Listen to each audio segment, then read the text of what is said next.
Good director, thank you.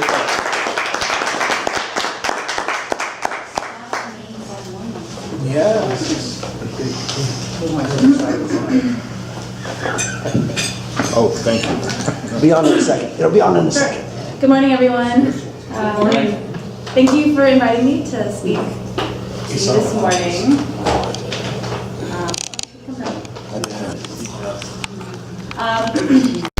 I'm honored to be the Executive Director of the San Mateo County Parks Foundation.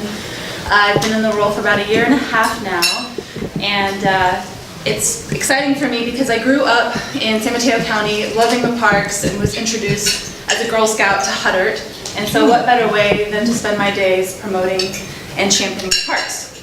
So the San Mateo County Parks Foundation's mission is to inspire more people to care for, learn about, and enjoy our parks. We are the nonprofit partner of the Parks Department, and since 1998, we have raised over $10 million for park projects and programs. Today, I'm going to talk about some of the benefits of parks and open space, and then I'm going to quickly introduce each of our 21 parks, because we have a lot of different park agencies in San Mateo County, and there aren't too many people who actually know what each of the parks are in the park system. I'm going to talk about some of our past successes and the programs that we're focusing on right now, and the goals that really drive us forward. All right.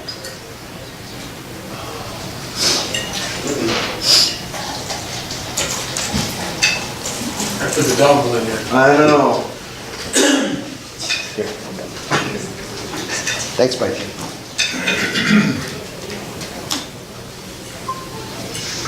Should go now. Okay.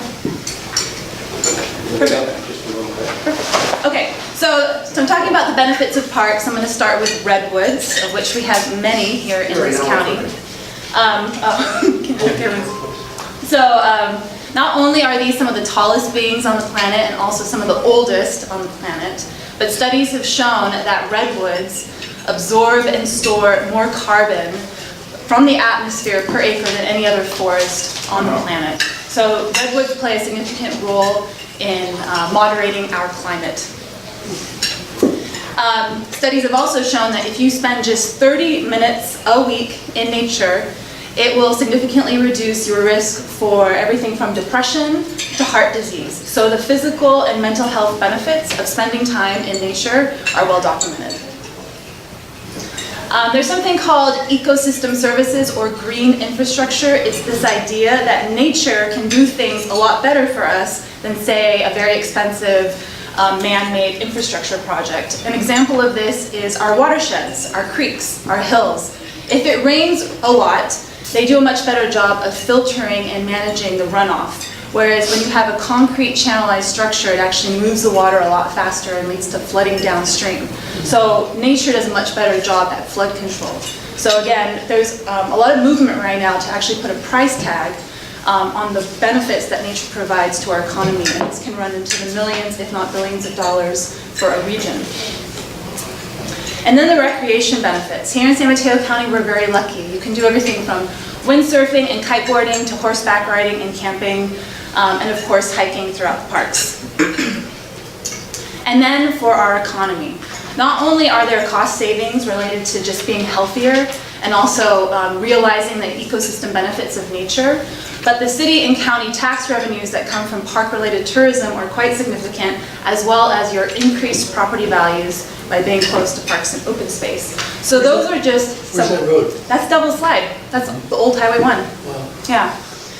So these are just some of the benefits of why having parks and open space are critical. It's much more than a beautiful backdrop and a place to go hiking. You can really quantify the significant benefits that they add to our life. So now I'm going to quickly introduce you to each of the parks.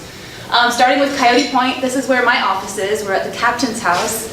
And Coyote Point is probably one of the more well-known county parks. It's home to a rifle range, a marina, the Curiosity, formerly known as the Coyote Point Museum, and also some of the best windboard sport conditions on the West Coast. Then you have the Crystal Springs Regional Trail. Sawyer Camp Trail is perhaps the most well-used park in the park system. But when this entire trail, I think there's about a 2-mile gap that is not yet complete, When it is completed, it's going to be 17.5 miles running from San Bruno to Woodside. And a lot of it's paved. It's very popular with cyclists and pedestrians. Devil's Slide. This is perhaps the newest county park. Old Highway 1, constantly crumbling into the ocean. Now it's tunneled, and this is a bicycle pedestrian path. If you have guests coming from out of town, I highly recommend taking them to Devil's Slide. And go on a weekday. Easier to So how long park. is that? 1.3 miles. Yeah. And you can park at the north end and the south end. Edgewood Natural Preserve, this is in Redwood City. The serpentine grasslands are famous for the wildflower displays every spring, and I have to say this past spring was spectacular. There's a lot of positive things that come from heavy rainfall, and hundreds of wildflowers is one of them. Yeah. Is that where the archery range is? No, that's Huddard. Huddard. Yeah. Fitzgerald Marine Reserve, this is our other, we have the Edgewood Preserve, and this is a reserve. You have sea stars and mollusks and fish, all kinds of wonderful sea creatures that make their home in the intertidal. This is part of a marine protected area and very popular with field trips. Flood Park, this is one of our more urban parks. It's in Menlo Park. It's 21 acres of oak trees and bay trees with some ball fields, but the ball fields have fallen into disrepair, so there's actually an environmental impact report coming out this summer. They want to reactivate this park with baseball fields, soccer fields, volleyball, and a pump track for mountain kids to mountain bike. Yeah, it's pretty. It was actually the kids who advocated for the pump track. Wow. It's in the plan. Friendship Park is the smallest park. This is in unincorporated Redwood City, or North Fair Oaks. It's under an acre. It's on the San Francisco Public Utilities land and has 30 community garden plots and a little playground. And this is unusual because when you think of the county park system, you don't often think of these tot lots. But we have unincorporated pockets in the county, and they tend to be park deficient. So the fact that the county is going in and putting parks is significant. Yeah.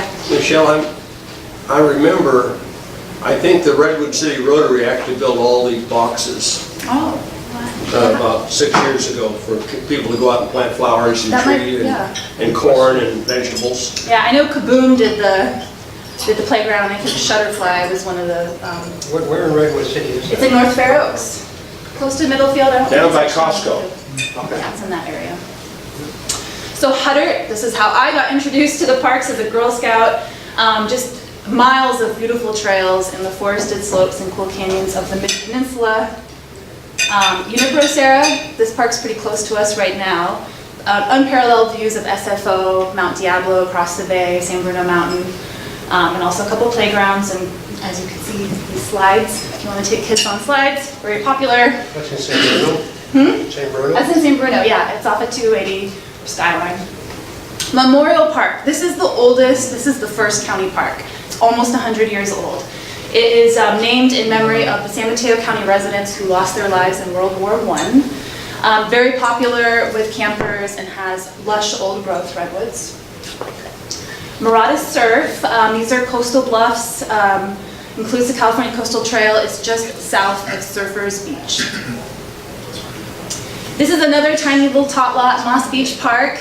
It was actually the community that came together and created like a ramshackle collection of toys in a vacant lot. And when that vacant lot was threatened with development, the Parks Department stepped in and permanently protected. Again, Moss Beach, unincorporated, tends to be park deficient, so it's important to have these kinds of parks in those communities. And then Pescadero Creek, largest park in the park system. It's funny, you know, everyone likes to go up to Muir Woods, you have to go through San Francisco, you have to cross the Golden Gate Bridge, and then you have to deal with parking. Pescadero Creek is in our backyard, nobody goes there. It does take about 45 minutes to get there. You don't have to cross a bridge, plenty of parking. And in terms of forest and watershed resources, this park is a gem, and it has the Pescadero Creek that goes through it, which is very important habitat for steelhead trout. Do you have a question? Does it have bike trails or walking? Bicyclists can use the Old Hall Road, but unfortunately the rains have significantly damaged the Old Hall Road, so it needs to be made a lot safer before people, because back when they were logging, the loggers created these Humboldt crossings, and the water has kind of eroded the foundation of these crossings, so This is something that the Parks Department and the foundation is raising money to repair. So how far, or how long are the hikes in Pescadero? I want to say there's something like 15 miles of trails. It's a huge park, and it's a day. If you want to hike deep in there, I mean, you want to plan for a whole day and just spend it out there. And you know, the thing that's nice about Pescadero Creek is that if we get some 90-degree days here later this summer, you want to cool down really easily. Going to the redwoods, you would never know it was 90 degrees. It's almost like, you know, especially in the morning, the fog. It's very relaxing and cooling. You get a good 6-mile hike in there with a lot of work. Yeah. You know. Yeah. So Pillar Point Bluff, this is another coastal property by Moss Beach. Awesome views of Pacific Ocean, also where people would go and watch mavericks. However, this park is dealing with significant erosion, so if people do visit, we highly recommend that you don't go very close to the edges. Quarry Park. This is a park that kind of flies under the radar. It's in El Granada. It's an old quarry. They use the rocks to build Highway 1 in the Half Moon Bay Airport. And it's actually the subject of a master plan process that's going on right now and will be going on for the next 6 months. Sam McDonald Park is one of my favorite parks. Also, this is where the Heritage Grove is. So old growth redwoods. You have the Jack Brook Horse Camp, and it has a wonderful history, and I just love this park. San Bruno Mountain. This is actually a county and a state park. Wonderful views of San Francisco. It's also a focus of our stewardship efforts for endangered butterflies called San Bruno Mountain Home, including the bay checker spot butterfly, which has recently been reintroduced to the mountain. San Pedro Valley, also one of my favorite parks. It's in Pacifica in the foothills. You have gorgeous views of the Pacific Ocean, and you can also take back country trails up to the top of Montero Mountain from San Pedro Valley. Sanchez Adobe in Pacifica is the second oldest building in San Mateo County. Also fantastic history. Sometimes I give a history talk. I don't have time to do it today, but the history behind each of these parks is really quite remarkable. And then Woodside Store is another one of the historical sites. This was built, I believe, in about 1854, and it was like the hottest site during the logging days. This was a general store, a post office, a dental office. This is basically where everyone came and like hung out. Yeah, I put the dental office in there, but it's true, it was. New satellite. And then Wonderlick County Park, also in Woodside, very popular with equestrians. It has the refurbished Folger stable, and it's part of the historic Folger estate, Folger of the coffee giant. So that was the 21 parks. I'm going to talk about two projects in the past that the Parks Foundation played the main role in helping to secure or support. The first is the Bill and Jean Lane Education Center, which is at Edgewood. It's a very beloved interpretive and visitor center right there at Edgewood Park in Redwood City, and it lets people know what they're going to be seeing when they hike around the park. And then Murata Surf, which I mentioned earlier, we raised the money to help purchase this chunk of land. So that's on the coast, yeah. So if you know where Surfers Beach is, it's just south of Surfers Beach, and the California Coastal Trail goes through it. So when I think about what motivates us, what our goals are, one of them is Parks for All. It's really important that everyone who lives and works in San Mateo County has an opportunity to visit the parks. But there are significant barriers, and perhaps one of the most significant barriers is transportation. If you don't own a car, it's almost impossible to get to the parks unless you live right next door to one, because there isn't really any public transportation that takes people there. And for me, thinking out, decades in the future, parks are never permanently protected. And so we have to constantly nurture a younger generation of people to fall in love with their parks if we want to ensure that they're protected and stewarded for our grandchildren and our great-grandchildren.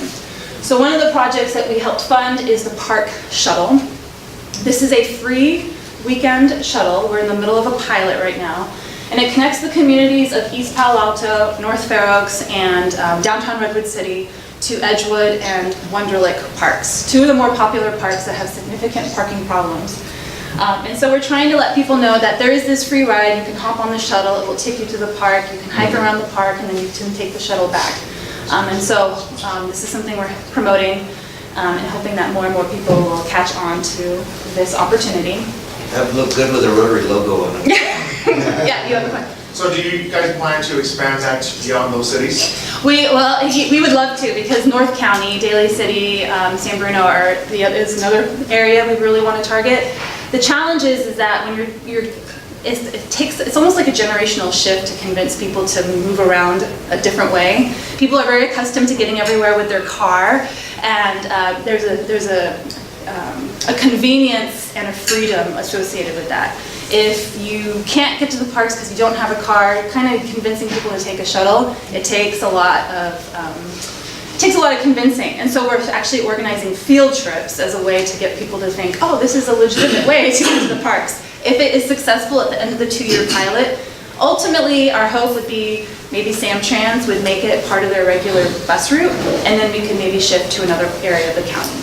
Yeah. For this bus, what is the age limit, Anyone. 16-year-old kids wanting to Yeah, get on the bus? and we've been partnering with the Sienna Youth Center, and it's really cute because they're big on riding their bicycles everywhere, and they'll ride their bicycles down to Ciclismo Cafe, which is in downtown Redwood City. They leave their bicycles there, and they all hop on the shuttle, and they have a youth leader take them out there, and we have absolutely great pictures of them just like loving riding their bikes and love being in the parks, and they're really our best advocates. So it's free, anyone can get on it. It's just really getting the word out there and letting people know that they can do it.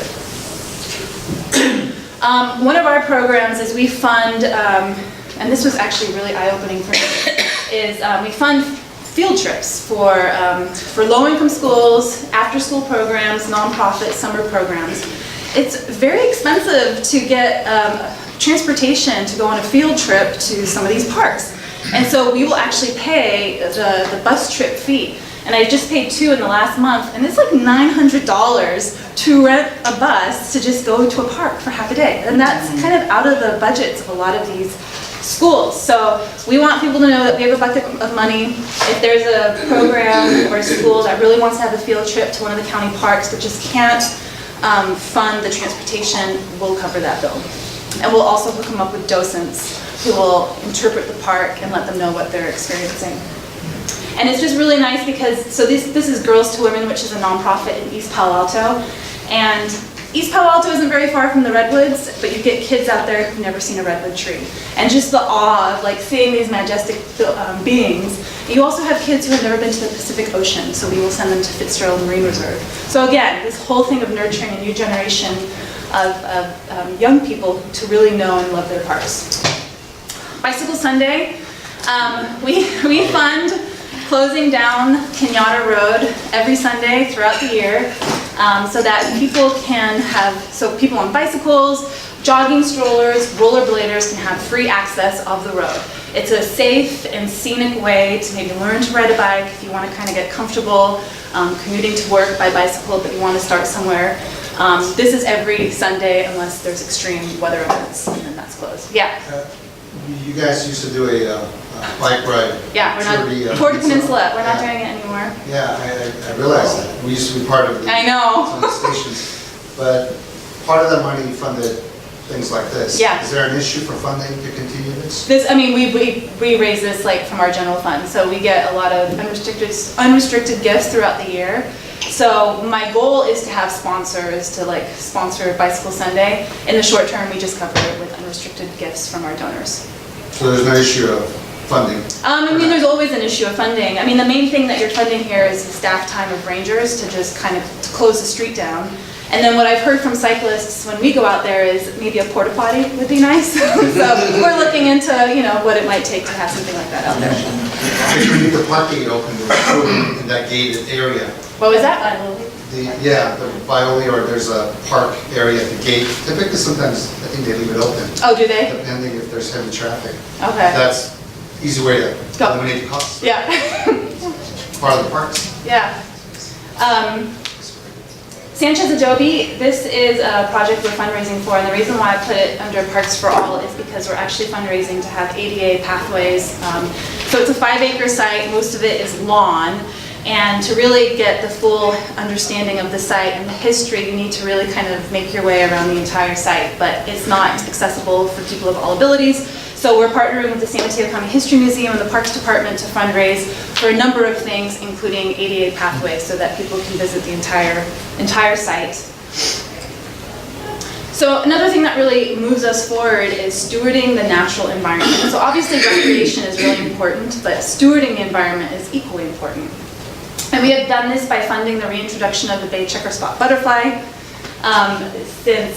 for about 8 years now. This is Pescadero Creek. This is not the best picture, but we helped fund the demolition of 2 swim dams that were created during the Great Depression, which were great for kids to go swimming in the creek, but actually impeded the steelhead trout and coho salmon from making their journey to the Pacific Ocean and back.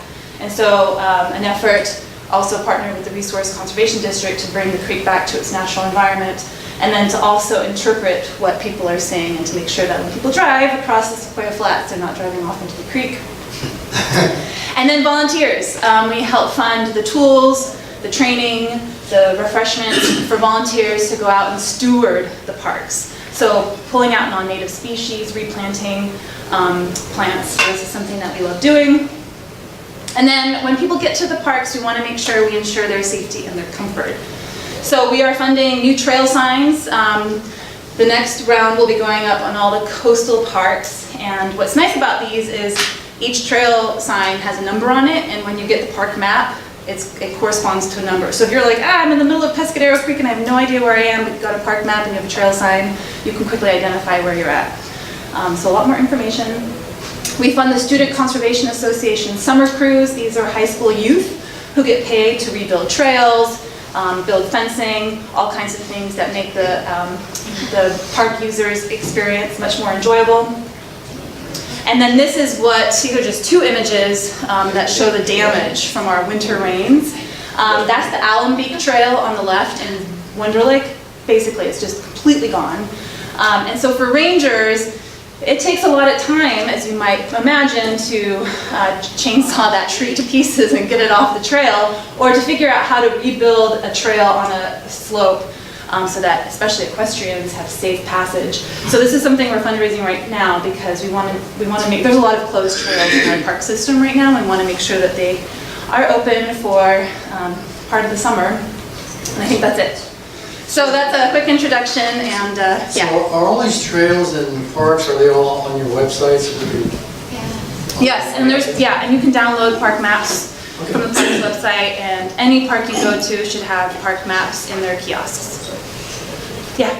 Yeah, so you said you program Parks for All. Mm-hmm. So I have a small request. Sure.